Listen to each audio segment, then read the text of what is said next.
வணக்கம் மக்களே! இன்னைக்கு நம்ம மார்க்கெட் நல்ல ஒரு பாசிட்டிவ் பெர்ஃபார்மன்ஸ குடுத்து க்ளோஸ் ஆயிருக்கு. நிஃப்டி 50 198 பாயிண்ட்ஸ் வரைக்கான ஏற்றத்த குடுத்திருக்கு. பேங்க் நிஃப்டி ஒரு 350 பாயிண்ட்ஸ் வரைக்கான ஒரு ஏற்றத்த குடுத்திருக்கு. இன்னைக்கு நம்ம மார்க்கெட் வைடா ஒரு நல்ல அருமையான பாசிட்டிவ் பெர்ஃபார்மன்ஸ டெலிவர் பண்ணியிருக்கு. அதுவும் நம்ம டிஸ்கஸ் பண்ணி முடிஞ்சதுக்கப்புறம் ஆட்டோ செக்டார் இன்னும் பார்த்தீங்கன்னா, மேலன்ட்டு வந்து ஒரு ஏற்றத்த குடுத்தது. அதே மாரி ரொம்ப வந்து கொஞ்சம் குறைவான பெர்ஃபார்மன்ஸ் ஃப்ளாட்டா நெகட்டிவா ட்ரேட் ஆயிட்டு இருந்ததும், எண்ட் ஆஃப் த டேல ஒரு பாசிட்டிவ் க்ளோசிங்க பார்த்தீங்கன்னா, இன்னைக்கு டேல டெலிவர் பண்ணியிருக்கு. ஸோ ஓவராலா இன்னைக்கு நம்ம மார்க்கெட் ஒரு சூப்பர் டூப்பர் பெர்ஃபார்மன்ஸ். பட் இருந்தாலும் இந்த ரேலில எஃப்ஐஐஸோட பங்களிப்பு இருக்கான்னு பார்த்தா, ஸோ எஃப்ஐஐஸோட பங்களிப்பு இன்னைக்கு டேல இல்ல. எஃப்ஐஐஸ் ஒரு 1400 கோடி கிட்ட பார்த்தீங்கன்னா வித்து வச்சிருக்காங்க.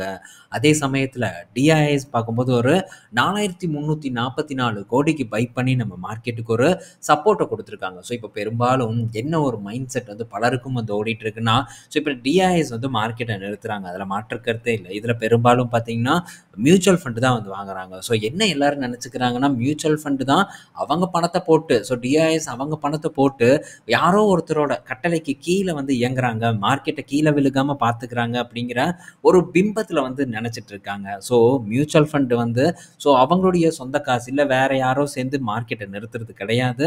ஸோ பெரும்பாலும் தொடர்ந்து மார்க்கெட்டில் மியூச்சுவல் ஃபண்ட் மூலியமா சிப் நடந்துகிட்டே தான் இருக்குது. பல பேர் பார்த்தீங்கன்னா small cap, mid cap, large cap அப்படின்ட்டு எல்லா பக்கமும் தொடர்ந்து வந்து அவங்க சிப்பு பண்ணிட்டு இருக்காங்க. இதெல்லாம் போக புதுசாக பல யூசர்ஸ் வந்து தொடர்ந்து உள்ள ஆட் ஆகிட்டு வந்துட்டு இருக்காங்க. அவங்களும் ஸோ கேட்டிருப்பாங்க, இங்கே வர்ற மச்சான் மியூச்சுவல் ஃபண்டில் நான் இன்வெஸ்ட்மெண்ட் பண்ணிட்டு இருக்கேன், எனக்கு நல்ல ஒரு ரிட்டர்ன் கிடைக்குது அப்படின்ட்டு அவன் வந்து அவன் ஃப்ரெண்ட் ஒருத்தங்கிட்ட சொல்லியிருப்பான். அப்பா என்னடா இவன் மட்டும் சம்பாதிக்கிறான், நம்மளும் சம்பாதிப்போம் அப்படின்ட்டு.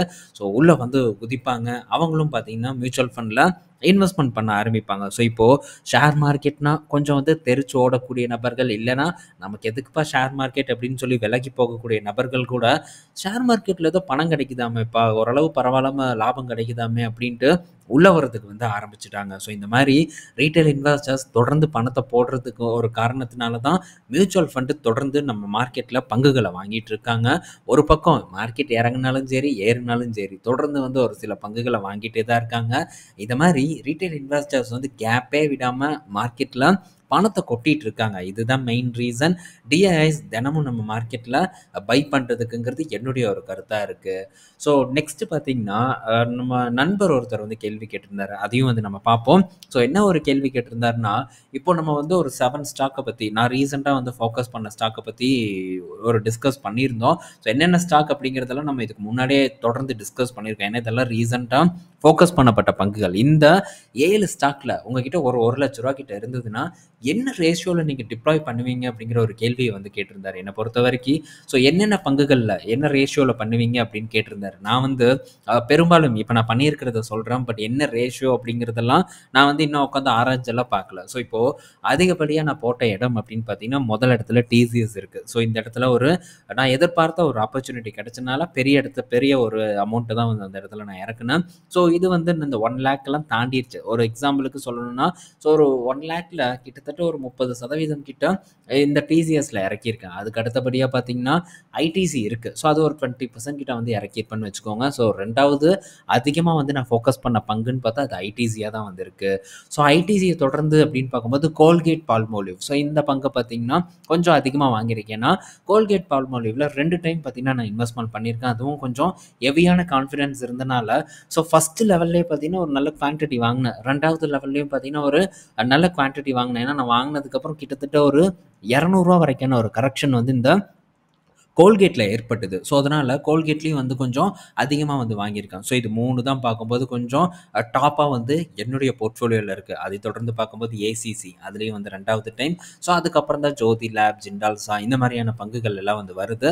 ஸோ இதை பற்றி நம்ம பேர் தெரிஞ்சிருச்சு அப்படின்ட்டு போய் முதலீடெல்லாம் வந்து பண்ண வேண்டாம். ஸோ நான் என்ன பண்ணியிருக்கேன் அப்படிங்கிறத வந்து இந்த இடத்துல டிஸ்கஸ் பண்ணுறேன். ஸோ இதை வந்து உங்களை வாங்குங்க அப்படின்னு சொல்கிறதுக்காக இதை நான் டிஸ்கஸ் பண்ணல. ஸோ இதை பற்றியான சில தகவல்கள் உங்களுக்கு தேவைப்படுதுன்னா இதுக்கு முன்னாடி நம்ம டிஸ்கஸ் பண்ணியிருக்கோம். ஸோ இந்த ஒவ்வொரு ஸ்டாக்கையும் நம்ம ஒவ்வொரு காலகட்டத்தில் எப்போல்லாம் வந்து ஒவ்வொன்றிலையும் ஆப்பர்ச்சுனிட்டி வருதோ அப்போல்லாம் வந்து நம்ம டிஸ்கஸ் பண்ணியிருக்கோம். மேபி டவுட்டாக இருந்ததுன்னா நீங்கள் அதை போய் ரெஃபர் பண்ணி பார்த்துட்டு அதுக்கப்புறம் உங்களுடைய டிசிஷனை வந்து நீங்கள் மேக் பண்ணிக்கலாம்.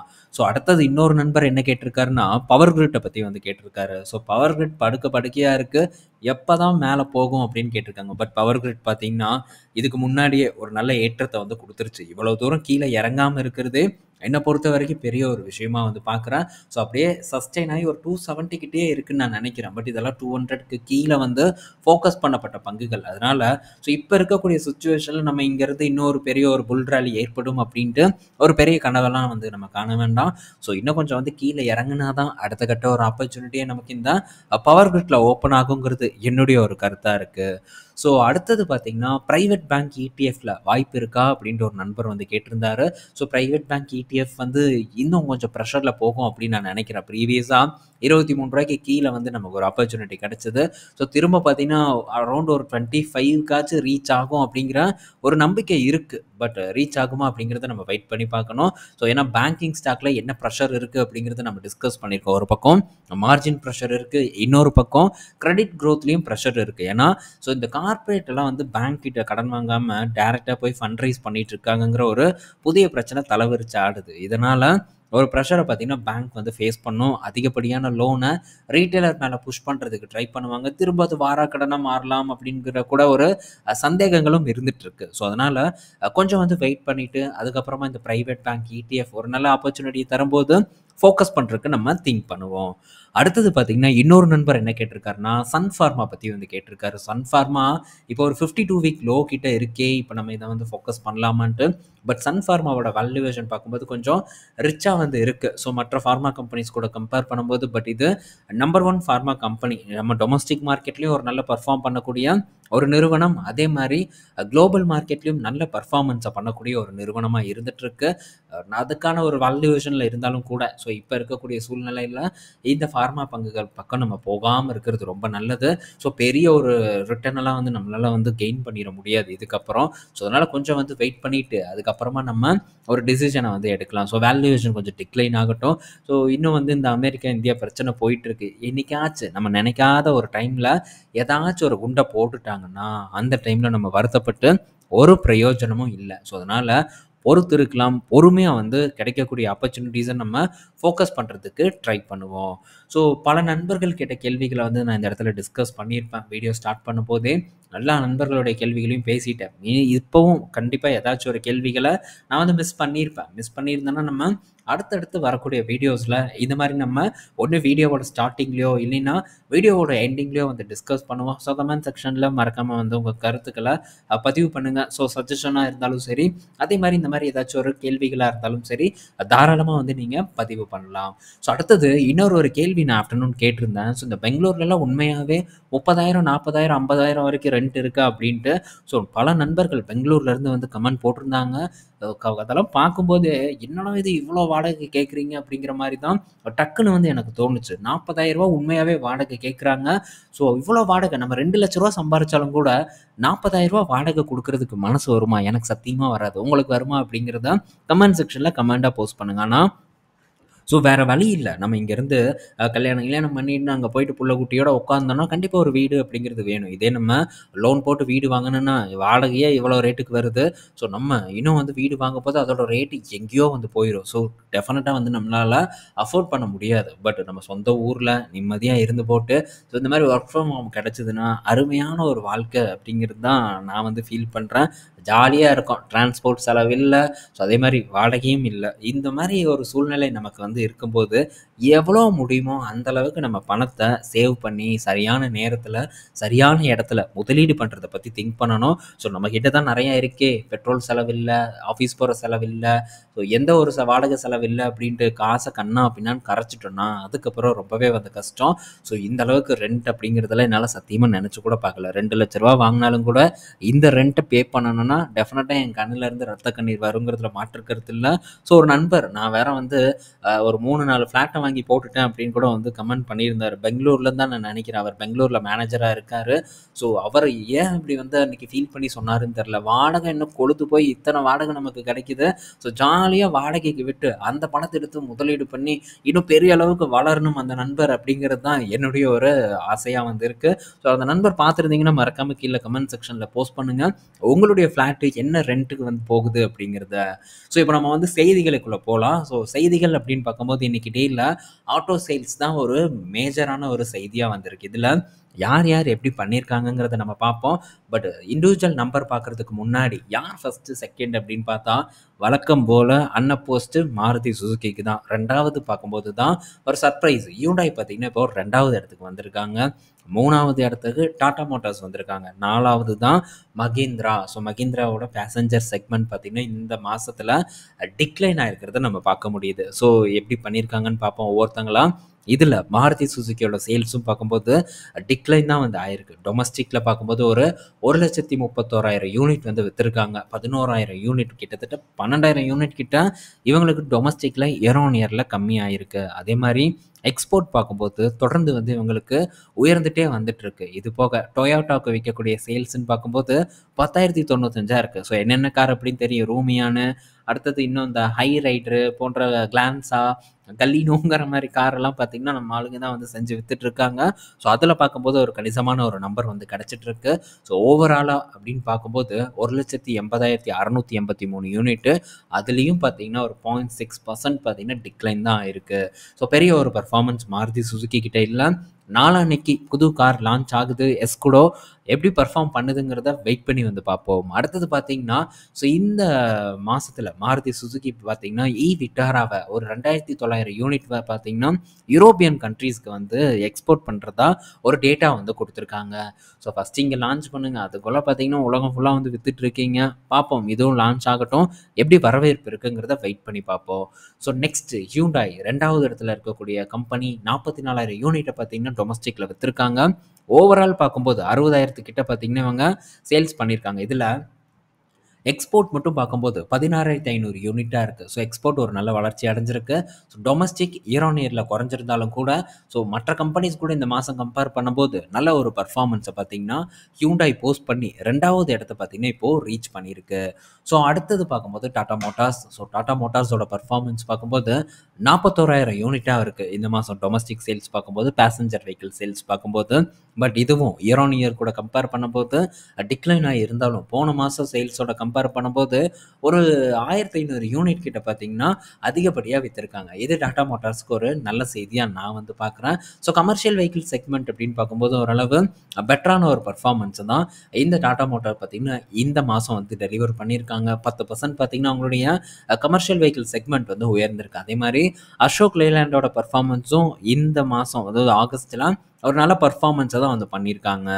ஸோ நெக்ஸ்ட்டு பார்க்கும்போது மகேந்திராவோட பர்ஃபார்மன்ஸ் பார்க்கும்போது வெறும் 39,399 யூனிட் தான் வந்து விற்றுருக்காங்க. ஸோ நல்லாவே பார்த்தீங்கன்னா இவங்களுடைய சேல்ஸ் வந்து கம்மியாக இருக்குது. போன மாதம் 49,871 யூனிட் விற்றுருக்காங்க. கிட்டத்தட்ட 10,500 யூனிட் பார்த்திங்கன்னா குறைஞ்சி வந்து விற்றுருக்காங்க. இது இயர் ஆன் இயர் கூட கம்பேர் பண்ணும்போது சேல்ஸ் டிக்ளைன் ஆகிருக்கு. என்ன ப்ரொடக்ஷன் ஷார்ட்டேஜாக என்னன்னு தெரில. பட் அப்படி இருந்தாலும் ஒவ்வொரு மாதமும் நல்லா விற்றுட்டு வந்துட்டுருக்காங்க. இந்த மாதம் மட்டும் கம்மியாகுதுன்னா ஸோ அதுக்கு ஷார்ட்டேஜ் ஒரு ரீசனாக இருக்காது அப்படின்னு நான் நினைக்கிறேன். ஸோ ஏதாச்சும் ஒரு செய்திகள் வருதான்னு பார்ப்போம். பட் இது எதையுமே வந்து பொருட்படுத்தாமல் இன்றைக்கி நம்ம மார்க்கெட்டில் ஆட்டோ செக்டர் பங்குகள் ஏறி குதித்து ஜாலியாக விளையாடி நல்ல ஒரு ஏற்றத்தை வந்து கொடுத்துருக்கு. ஸோ நிலைக்குமாங்கிறத நம்ம வெயிட் பண்ணி வந்து பார்ப்போம். அடுத்தது ஸோ டிவிஎஸ். ஸோ இருக்கிற டூ வீலர்லேயே தொடர்ந்து க்ரோத்தை கொடுத்துட்டு இருக்கக்கூடிய ஒரு நிறுவனமாக ஸோ டிவிஎஸ் மோட்டார் இருந்துகிட்டு இருக்காங்க. 5 லட்சம் வண்டி, 5,09,000 வண்டியை பார்த்திங்கன்னா டோட்டலாக இந்த ஆகஸ்ட் மாதம் விற்றுருக்காங்க. அதிகப்படியான சேல்ஸு தொடர்ந்து பார்த்திங்கன்னா க்ரோத்தை கொடுத்துட்டே இருக்கக்கூடிய ஒரு நிறுவனமாக டிவிஎஸ் பார்த்திங்கன்னா இருந்துட்டு வந்துட்டுருக்காங்க. ஸோ இதில் ஸ்கூட்டர் மட்டும் பார்க்கும்போது 2,22,296 ஸ்கூட்டர் வந்து இந்த மாதம் ஆகஸ்ட் மாதம் வந்து விற்றுருக்காங்க. இயர் ஆன் இயரில் 58,600 ஸ்கூட்டர் பார்த்திங்கன்னா எக்ஸஸாக வந்து விற்றுருக்காங்க. என்ன க்ரோத்து, 35% க்ரோத்தை பார்த்திங்கன்னா டிவிஎஸ் வந்து காட்டியிருக்காங்க. மோட்டார் சைக்கிளில் ஒரு 2,21,000 யூனிட் விற்றுருக்காங்க. இதுவும் நல்ல நம்பராக தான் வந்து இருக்குது. ஸோ இது ரெண்டுமே சேர்த்து பார்க்கும்போதே கப்புன்னு வந்து ஒரு ஏற்றத்தை வந்து கொடுத்துருச்சு. ஸோ இதில் இந்த ஹை கியூபு இந்த மாதிரி எல்லாத்தையும் வந்து போட்டிருக்காங்க. ஸோ ஓவராலாக பார்க்கும்போது சூப்பர் பர்ஃபார்மன்ஸ் எல்லாத்துலேயுமே டபுள் டிஜிட் க்ரோத்தை வந்து இந்த டிவிஎஸ் நிறுவனம் வந்து காட்டியிருக்காங்க. சூப்பர் பர்ஃபார்மன்ஸ்னே சொல்லலாம். ஸோ இப்போது இந்த ஈவியில் பார்க்கும்போது டிவிஎஸ் தான் நம்பர் 1 பொசிஷனில் இருக்குது. 24,087 யூனிட் வந்து விற்றுருக்காங்க. ஸோ அந்த டேபிளை நான் இங்கே போடுறேன், உங்களுக்கு இன்னும் வந்து க்ளீனாக தெரியும். ஸோ ஏத்தர் வந்து 2வது இடத்துல தொடர்ந்து நீடித்து வந்துட்டு இருந்ததானா ஸோ மந்த் எண்டில் லேட்டாக வந்தாலும் லேட்டஸ்ட்டாக வருவன்ட்டு ஓலா பார்த்திங்கன்னா முந்திட்டாங்க. அதுவும் ஒரு 1000 யூனிட் கிட்ட பார்த்தீங்கன்னா டிஃப்ரெண்ட் இருக்குது. ஓலா அண்ட் இந்த ஏத்தர் கூட கம்பேர் பண்ணும்போது 18,972 யூனிட் வித்து 2வது இடத்துல இருக்காங்க. ஸோ பஜாஜ் பார்க்கும்போது 5வது இடத்துக்கு பின்னுக்கு தள்ளப்பட்டுட்டாங்க. ஸோ ஹீரோ 13,313 யூனிட் வித்திருக்காங்க. சர்வன் வந்துட்டாங்க பாருங்க ஹீரோ. அருமையான ஒரு ஏற்றத்தை வந்து ஹீரோ மோட்டார் காப் வந்து கொடுத்துருக்காங்க. ஸோ ஹீரோ ஏத்தர் ரெண்டையும் சேர்த்துனா கிட்டத்தட்ட 30,000 யூனிட் இவங்க 2 பேரும் குமுலேட்டிவாக வந்து பண்ணியிருக்காங்க. ஏன்னா ஒரு 40% மேலே ஏத்தர்லாம் ஹீரோ தான் வந்து வச்சுருக்காங்க. ஸோ அதனால் அந்த கான்ட்ரிபியூஷனும் ஹீரோவுக்கு தான் வரும். ஸோ ஹீரோவோட சேல்ஸ் இந்த இடத்துல நான் ஆட் பண்ணல. ஸோ பர்ஃபார்மன்ஸ் மாதம் அந்த இயர் ஆன் இயர் கம்பேர் பண்ணும்போது நல்லா இருந்தாலும் ஸோ பெரிய ஒரு க்ரோத் இல்லை. டிவிஎஸ் மாதிரியான ஒரு க்ரோத் வந்து ஹீரோ மோட்டார் காப் கிட்ட இல்லாமல் தான் வந்து இருக்குது. ஸோ நம்ம அதோட பர்ஃபார்மன்ஸை நாளைக்கு நம்ம பார்ப்போம். ஓலாவில் அத்தனை ப்ராப்ளம் இருந்தும் கூட தொடர்ந்து விற்பனை ஆகிட்டே தான் இருக்குது. பட் அதை வந்து கண்டிப்பாக ரெக்டிஃபை பண்ணணும். இல்லைன்னா இவங்களுக்கு ரொம்ப கஷ்டம், நீடிக்கிறதே கஷ்டம்னு நான் நினைக்கிறேன். அந்த வகையில் இன்னொரு நியூஸ் என்னென்னா, ஒருத்தர் வந்து 22ல் ஓலா ஸ்கூட்டர் வாங்கியிருக்காரு. வாங்கினோடனே ஒரு பஞ்சாயத்து சரி பண்ணி கொடுத்துருக்காங்க. அதுக்கப்புறம் திரும்ப இப்போ 2025 ஒரு பஞ்சாயத்து வந்திருக்கு. போய் கேட்டால் 90,000 நீங்கள் பே பண்ணணும் அப்படின்னு ஸோ வந்து சொல்லியிருக்காங்க. தலைவர் உடனே பார்த்தீங்கன்னா ஒரு கம்ப்ளைண்ட்டை போட்டு கேஸை போட்டு ஸோ அதெல்லாம் பண்ண முடியாது, வாரண்ட்டி இருக்குது, நீ தான் பண்ணணும்னு சொல்லி ஒரு தீர்ப்பும் கொடுத்துட்டாங்க. இதில் இந்த பெங்களூரில் இருக்கக்கூடிய ஷோரூம் பார்த்தீங்கன்னா ஒரு 60,000 கிட்ட வந்து பே பண்ணணும் 10% வட்டியோட. அதே மாதிரி ஓலா பார்த்தீங்கன்னா ஒரு 40,000 வந்து இவங்களுக்கு பே பண்ணணுங்கிற ஒரு தீர்ப்பை ஸோ இந்த கன்சியூமர் கோர்ட் வந்து கொடுத்துருக்காங்க. இது அந்த நபருக்கு சாதகமாக வந்திருக்கு. இதை மாதிரி ஒரு 2-3 செருப்படி, 2-3ன்னு இல்லை, இவங்க எத்தனை செருப்படி வாங்கினாலும் திருந்துவாங்களான்னு தெரில. பட் இந்த மாதிரி தொடர்ந்து வாங்கினாதான் கண்டிப்பாக இவங்க திருந்துவாங்க அப்படின்னு நான் நினைக்கிறேன். ஸோ சர்வீஸ் இவங்க பக்கா பண்ணிட்டாங்கன்னா அந்த டைமில் டெஃபினட்டாக நல்ல ஒரு ரீச் அடைவாங்கன்னு நான் நினைக்கிறேன். பட் கடவுள் புண்ணியத்தில் எனக்கு எந்த ஒரு ப்ராப்ளமும் வரல. ஸோ யாராச்சும் நம்ம வீடியோ பார்க்கக்கூடிய நண்பர்கள் ஓலா வச்சுருக்கீங்களா, இல்லை எதாச்சும் எலக்ட்ரிக் ஸ்கூட்டர் வச்சுருக்கீங்களா அப்படிங்கிறத மறக்காமல் கீழே கமெண்ட் செக்ஷனில் கமெண்ட்டாக போஸ்ட் பண்ணுங்கள்.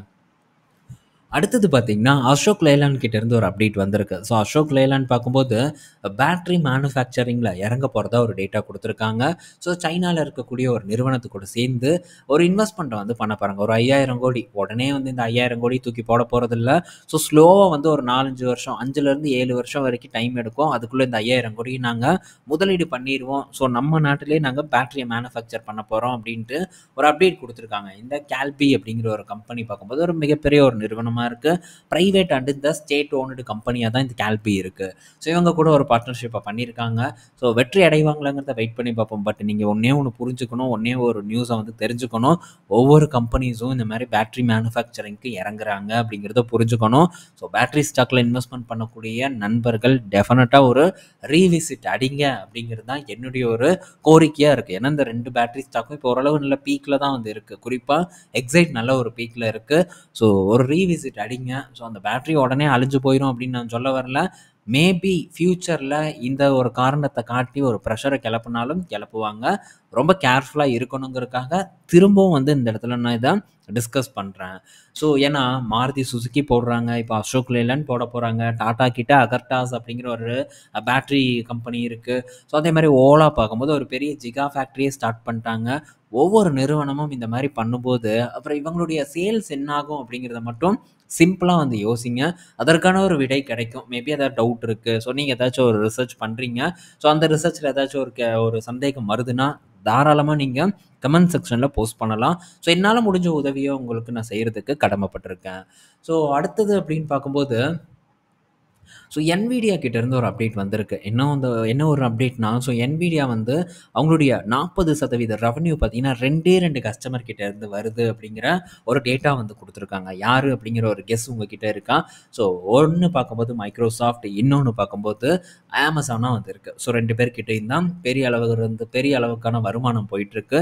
கிட்டத்தட்ட ஒரு $20 பில்லியன் கிட்ட பார்க்கும்போது இவங்க 2 பேரும் வந்து கொடுத்துட்ருக்காங்க. அதை தொடர்ந்து கூகுள் அடுத்த கட்ட ஒரு நிறுவனமாக இருக்குது. ஸோ இவங்க எல்லாருமே நீங்கள் மைக்ரோசாஃப்ட் எடுத்துக்கோங்க, அமேசான் எடுத்துக்கோங்க, அதே மாதிரி கூகுள் எடுத்துக்கோங்க. 3 பேரும் ஓன் சிப்பை வந்து ஆல்ரெடி டெவலப் பண்ணிட்டாங்க.